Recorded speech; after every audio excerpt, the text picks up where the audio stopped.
Good Morning Business. Le débat. Ça passe ou ça casse sur le budget 2023. Est-ce que le gouvernement va trouver effectivement une majorité pour le voter ou est-ce qu'il passera par le 49.3 avec le risque d'une motion de censure et potentiellement d'une dissolution, mais nous n'en sommes pas là.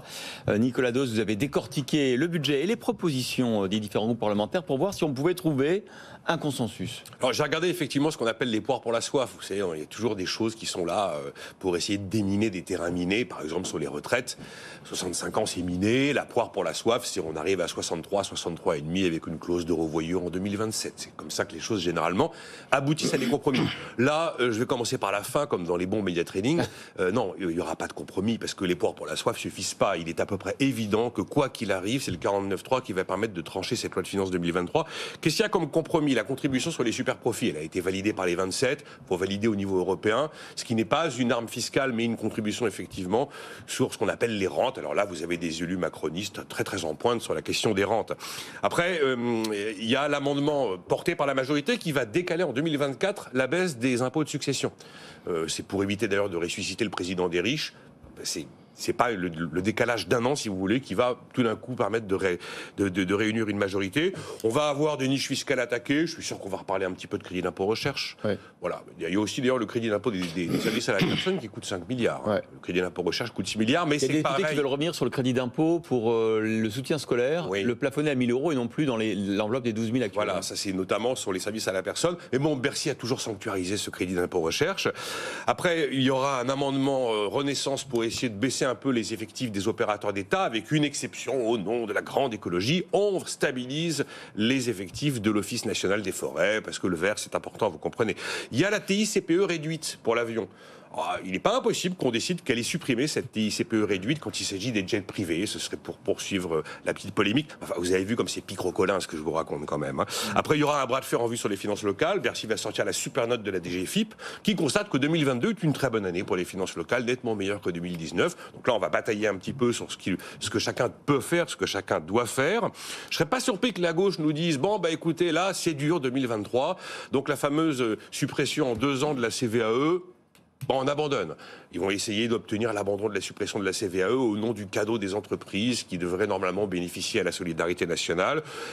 Et attendez-vous peut-être à avoir un joli petit débat sur l'ISF. Depuis que l'Espagne nous a ressorti un ISF temporaire de 2 ans, je vois bien aussi... vous voyez, là, je vous ai fait une sorte de liste de poires pour la soif. Si on vous écoute, perdons pas de temps, allons directement au 49. Voilà, on n'a pas besoin de... Poires pour la soif, je suis désolé, mais vous êtes très assoiffé quand vous avez l'ensemble des poires sous les yeux. Jean-Marc, ça vaut la peine de discuter, de chercher un compromis? Non, mais je crois que personne ne cherche un compromis. Je pense qu'on atteint les limites, non pas de l'exercice budgétaire et fiscal, mais les limites des institutions. C'est-à-dire que l'un des éléments clés de la Ve République, c'est qu'il y avait toujours une majorité à l'Assemblée, qui était la même majorité que celle attendue par le président de la République, ou qui était une majorité en opposition au président de la République, ça faisait des cohabitations.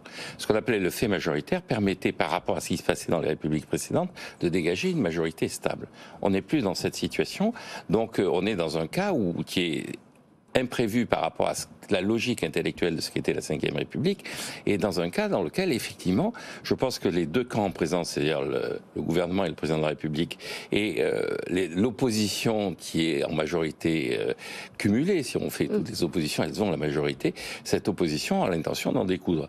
D'ailleurs, la France Insoumise a annoncé qu'elle déposerait 70 000 amendements. Donc les 70 000 amendements, ce sera pas... C'est un classique, Jean-Marc. Oui, j'entends bien, mais ce ne sera pas la TICPE ou le crédit impôt recherche. Ça va être 70 000 amendements.